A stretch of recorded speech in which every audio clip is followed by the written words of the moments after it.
وتكرر ذكر الزكاة في القرآن تارة مقرونة مع الصلاة وهو الغالب وتارة تأتي وحدها مما يدل على أهميتها. Des fois, Allah subhanahu wa ta'ala, souvent dans le Coran, il mentionne la salat toute seule. En général, elle est mentionnée avec la salat, mais également parfois elle est mentionnée toute seule, et ça montre son importance. Et après il dit وَلَمَّا مَنَعَ قَوْمٌ دَفْعَ الزَّكَاةِ بَعْدَ وَفَاةِ رَسُولِ اللَّهِ صلى الله عليه وسلم قاتلهم أبو بكر الصديق ومعه صحابة رسول الله صلى الله عليه وسلم وقال والله لأقاتلن من فرق بين الصلاة والزكاة فإن الزكاة حق المال والله لو منعوني عقالا كانوا يؤدونه إلى رسول الله صلى الله عليه وسلم لقاتلتهم عليه. Donc c'est ça que le cheikh il donne l'histoire justement de Abu Bakr lorsqu'il a combattu les gens qui ont refusé de payer la zakat. Il dit que Abu Bakr, après la mort du prophète sallallahu alayhi wa sallam, il a combattu ces gens-là avec le reste des sahaba. Et il dit, Abu Bakr a dit, par Allah, je vais les combattre s'ils font une distinction entre la salat et la zakat. Car la salat, c'est le droit sur les biens. Et par Allah, s'ils refusent même de me donner une iqal, c'est les cordes. Vous savez en Arabie Saoudite, dans les pays arabes, vous voyez des gens qui portent un foulard sur la tête avec une corde noire ou une chose noire par-dessus pour tenir le foulard. Et bien à l'origine, ça c'est qu'est-ce qu'on appelle l'iqal.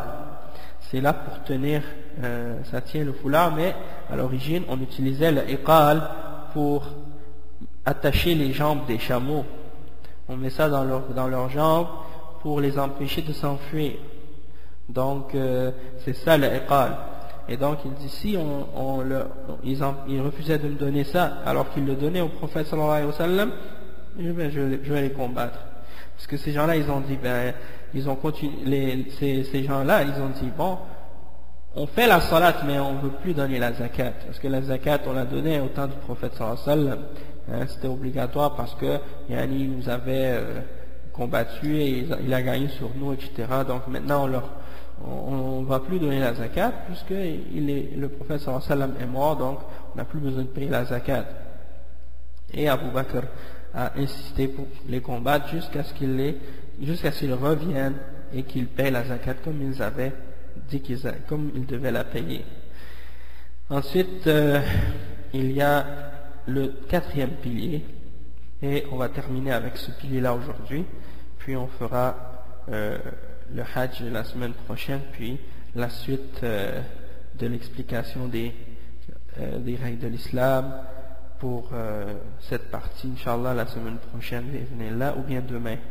On va voir qu'est-ce que vous allez décider, Inch'Allah.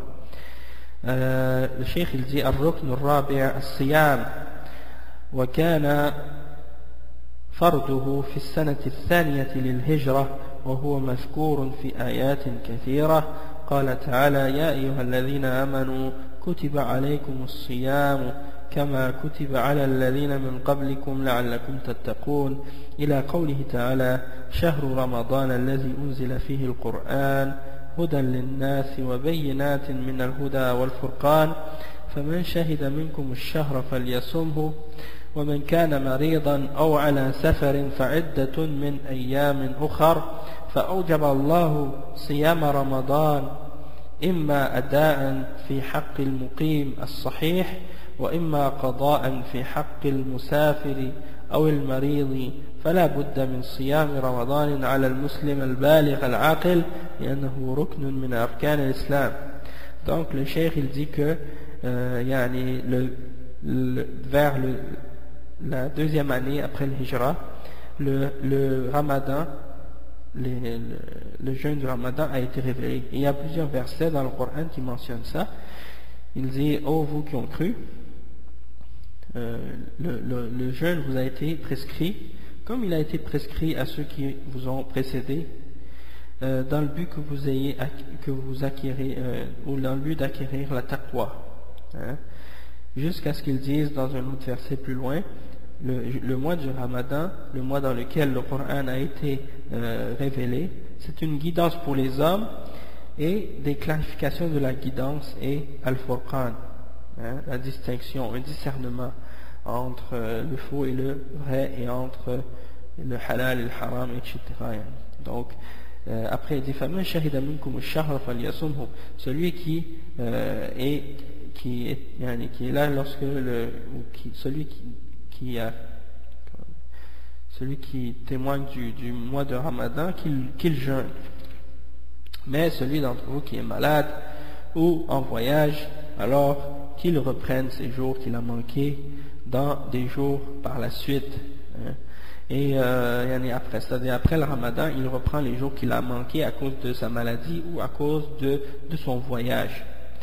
Et donc Allah subhanahu wa ta'ala, il a ordonné et commandé le jeûne du Ramadan. Soit que il doit le faire immédiatement, c'est-à-dire il doit le faire lorsque le mois rentre, s'il est un résident et qu'il est en bonne santé, c'est-à-dire il n'est pas en voyage et il n'est pas malade.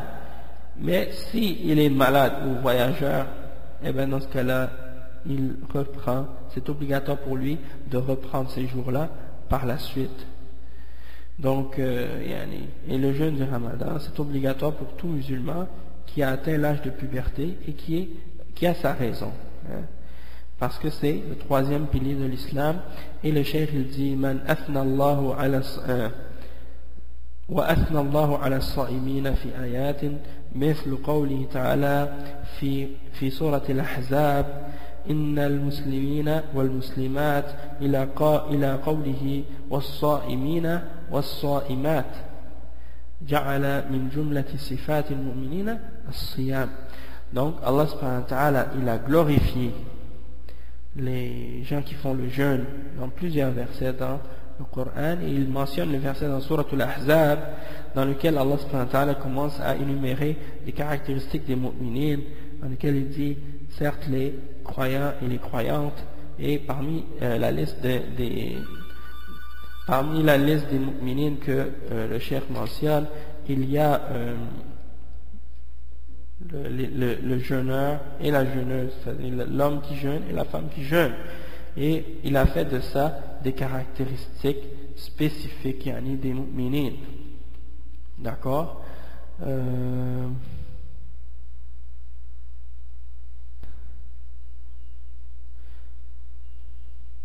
Donc on va arrêter ici, Inch'Allah.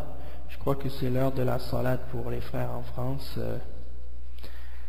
D'après ce que j'entends là, c'est la salade al-Asr chez vous. Alors, attendez un instant, Inch'Allah.